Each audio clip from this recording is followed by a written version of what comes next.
Agora vamos dar uma olhada novamente no material didático, na página 203, para manter aí a sequência, né, em sincronismo aí com o material didático, né? Aqui nesse capítulo, né, 6.7 fala sobre aproximação, né? É um modelo matemático que se aproxima aí do transistor. Ele fala de um modelo ideal e de uma segunda aproximação, né? O modelo ideal, praticamente eu não gosto de usar, porque assim, ele não considera a queda, 0 volts entre base e emissor. Isso daí, né, aí você pega a corrente da base e tal, multiplica o beta e você tem aí a possível corrente aí no coletor. Então esse é o modelo, né? Tá? É uma fonte de corrente dependendo de corrente aqui, tem corrente de base, né? Aí você tem essa fonte aqui representada aqui por beta vezes IB.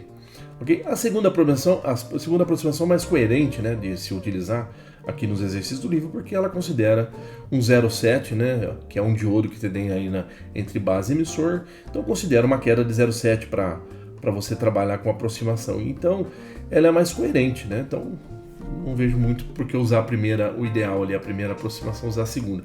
E aí ele só fala aqui que existem transistores e diodos, semicondutores usando silício e germânio. Se é silício, né, se o transistor de silício é 0,7 você considera, se for germânio é 0,3, normalmente a queda do germânio é 0,3 só, ok? É isso que fala aqui. Então vamos dar uma passada aqui para a gente acompanhar aqui a sequência, ok? Aí vamos passar um pouco para interpretação de dados em datasheet aqui, ok? Então existem assim os valores nominais que se passam. Então aqui tem um exemplo de um datasheet, é o 2N3904, ok? Isso aqui é alguns tipos de encapsulamento, né? Isso aqui com os terminais, isso aqui são SMDs, né? Então tem aqui os tipos do SOT, o SOT23, SOT223 e esse aqui é o TO92, assim. Esse aqui é um dos mais típicos, mais antigos. Isso aqui são os SMDs agora, né? Ok? Então assim, normalmente aqui existe aqui os valores absolutos máximos, né? Então primeiro aqui ele mostra assim, então qual é a tensão entre coletor e emissor máxima que ele suporta. Isso aqui vai ser com a base aberta, né? Então esses valores melhores eles mostram aqui, olha, que ele vai falar mais detalhe até com as condições de teste. Um exemplo, é o mesmo valor lá em cima, lá, olha, aqui é mais detalhado. Então qual a tensão de breakdown? Acima desse valor, 40 volts, ele vai queimar o transistor, mas ele suporta até 40 volts entre coletor e emissor, isso com, olha lá, circulando aí uma corrente, né? Ele aplica uma base zero, né? Não deveria ter corrente nenhuma, mas como você está com o máximo de tensão, você aparece uma corrente aqui no coletor de 1 mili, né? Então essa é a condição de teste. Mas olha só, é o máximo, a partir disso aqui já é de ruptura, então já estamos no limite aqui, né? Aqui é a mesma coisa assim entre coletor e base, né? Olha aqui, então é similar. Aqui entre emissor e base, com um coletor aberto, que são os limites então, né? Então voltando nessa primeira aqui, que aqui ele fala a corrente de coletor máxima em regime contínuo 200 mili. Mas claro, sempre lembrando, né? Que depende, aí eu preciso saber a que ponto que eu estou na curva dele, porque eu preciso saber qual a tensão entre coletor e emissor, multiplicado por essa corrente que passa, né, no coletor, para dar a potência que ele suporta, né? Então, 200 mili é o máximo, mas eu preciso tomar cuidado, né? Quando é 200 mili aqui, provavelmente a tensão entre coletor e emissor tem que ser bem baixa, porque multiplicando essa corrente pela tensão do VCE vai ser a potência que ele suporta. E aqui eu vou ter os dados a potência que ele suporta, né? Aqui está mais ou menos aquele encapsulamento mais simples, né? Que não é SMD. Ele pode dissipar no máximo 625 miliwatts, ok? Então se ele é 200, pode passar 200 no coletor. Então 3 volts de VCE, vezes isso aqui já dá quase no limite, né? Então isso aí tem que usar dissipador, ventilação forçada, né? Porque esse aqui já é o limite, tá? Estaria já esquentando muito ele, ok? Então é isso, é para aqueles modelos SMD, esse aqui é a potência, ok? Então aqui é a resistência térmica para calcular quando você usa dissipador, para calcular a dissipação e tal, ok? Então aqui são algumas características, o HFE. algumas condições que aqui eu ganho, né, de corrente contínua, né? O ganho de corrente contínua, lá, o máximo é 300, mas aqui algumas condições, né? Então, algumas condições de teste para que apresentou os valores, em valores mínimos, mas o máximo está aqui, ok? Então, sim, não vamos ver todos os valores agora, mas datasheet é isso, mais ou menos é isso aí. Normalmente a gente vê esses limites aqui, os máximos absolutos, né? Potência, corrente, as tensões, né, em VCE, é isso aí. Então, é o que a gente normalmente olha aqui no datasheet, ok? Então, falar sobre potência, né? Tá falando aqui sobre encapsulamento, né? Alguns encapsulamentos já, até por forma construtiva, né? Aqui dissipadores para esse tipo de transistor. Alguns já vêm com um certo dissipador nele, né? Que já, com certeza, já suporta umas correntes maiores, dependendo desse encapsulamento aqui que já dissipa bastante calor, ok? Vamos dar uma passada aqui.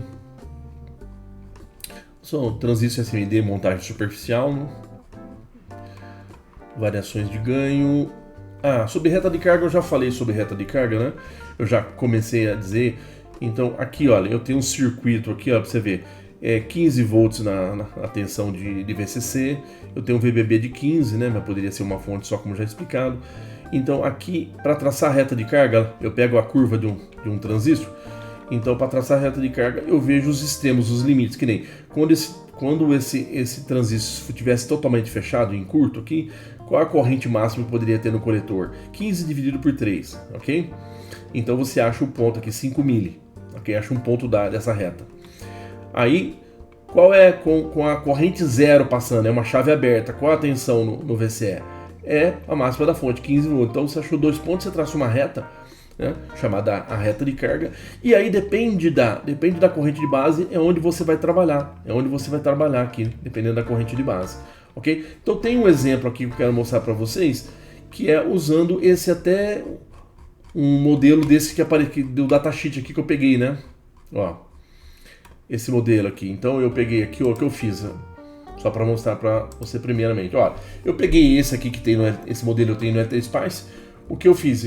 Eu quero tirar ali, traçar o gráfico das curvas dele, né?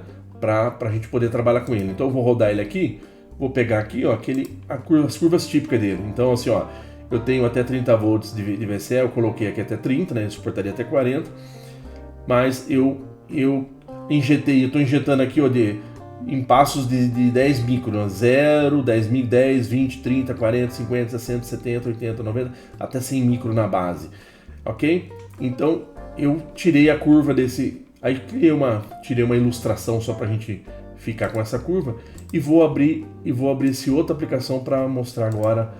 Eu estou usando vou usar esse transistor aqui, então vou pegar lá a curva dele, ó, que eu acabei de tirar aqui, só para eu traçar uma reta de carga. Então, mas é outro circuito agora, certo? Então tirei a curva, essa é a curva característica do transistor que eu estou analisando, e agora é um circuito que ele está sendo polarizado. O que eu fiz? Tem uma fonte de 24, quer dizer, quando esse transistor estiver totalmente chaveado aqui, o máximo que eu posso ter é 12 mili, né? 24 dividido por 12. Então o ponto vai ser um ponto aqui 12 mili da reta de carga. Quando está totalmente aberto, sem corrente, eu tenho 24 volts aqui em cima do VCE. Então eu tenho meus 2 pontos aqui, vou pegar aqui, ó, vou traçar a cor amarela. Então é 12, é um ponto da reta de carga, né? E o outro é 24, mais ou menos aqui, ó, ok?